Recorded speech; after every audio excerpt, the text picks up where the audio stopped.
দর্শক আসসালামু আলাইকুম, আমি শহীদুল ইসলাম সজল আমার ক্রিক টক চ্যানেলের পক্ষ থেকে সবাইকে স্বাগত জানাচ্ছি।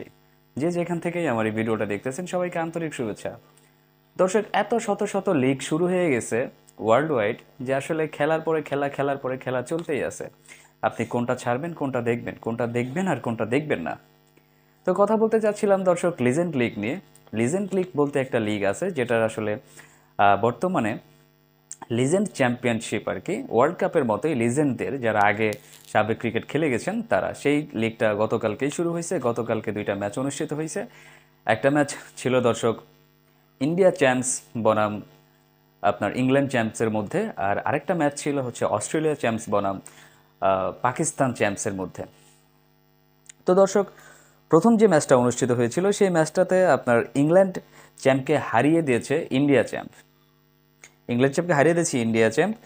আপনার টসে জিতে ইন্ডিয়ান চ্যাম্প ফিল্ডিং করার সিদ্ধান্ত নেয় এবং ইংল্যান্ড চ্যাম্পকে ব্যাটিং করার জন্য পাঠায়। ইংল্যান্ডের লিজেন্ডরা প্রথমে ব্যাট করতে নেমে দলীয় ঠিক 5 রানের মাথায় কেভিন পিটারসনের উইকেটটা হারান। কেভিন পিটারসন আপনার 9 বলে 4 রান করে প্যাভিলিয়নে ফিরে যান।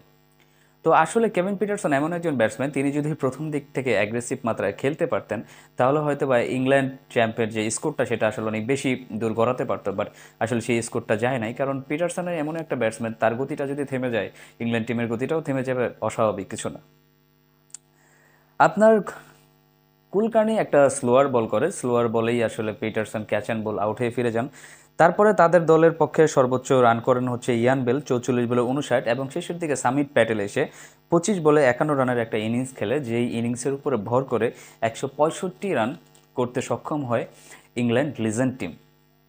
তো জবাবে আসলে 166 রান ভারতের লিজেন্ডের যে টিমটা আছে সেই টিমটা যদি আপনি দেখেন, আমার কাছে মাঝে মাঝে মনে হয় ভারতের লিজেন্ড টিম যারা খেলতেছে তারা আসলে ইন্টারন্যাশনাল টিম থেকে কিছুদিন আগে বের হয়েছে।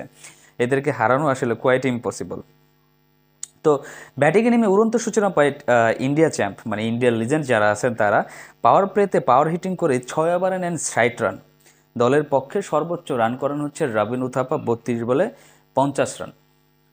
তো দর্শক, শেষের দিকে এসে হরভজন সিং কিন্তু 1 বলে একটা ছক্কা মেরে 19 ওভার 19 ওভার থাকতেই ম্যাচটা আসলে 19 ওভারে ম্যাচটা শেষ করে দেয় ইন্ডিয়া চ্যাম্প। তো ইন্ডিয়ান চ্যাম্পে টিমে খেলতেছেন এবারের ইন্ডিয়ান লিজেন্ডের যারা যিনি ক্যাপ্টেন আছেন তিনি হচ্ছেন যুবরাজ সিং।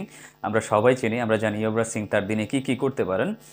আর তার সাথে আছেন ইরফান পাঠান, ইউসুফ পাঠান, টপ অর্ডার ব্যাটিং আছেন রবিন উথাপা, তারপর আছেন নমন ওঝা।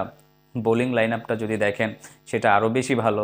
বোলিং লাইন আপে আছেন হচ্ছেন আপনার হরভজন সিং, ধাওয়াল কুলকার্নি গত সিজনও আপনার আইপিএল খেললেন। তো আসলে এরকম একটা টিম নিয়ে ওয়ার্ল্ড চ্যাম্পিয়নশিপে আসলে তারা চ্যাম্পিয়ন হওয়ার যোগ্যতা রাখে টিম ইন্ডিয়া। বাকিটা আসলে পরবর্তী খেলাগুলো দেখলে বোঝা যাবে কি হয় দর্শক।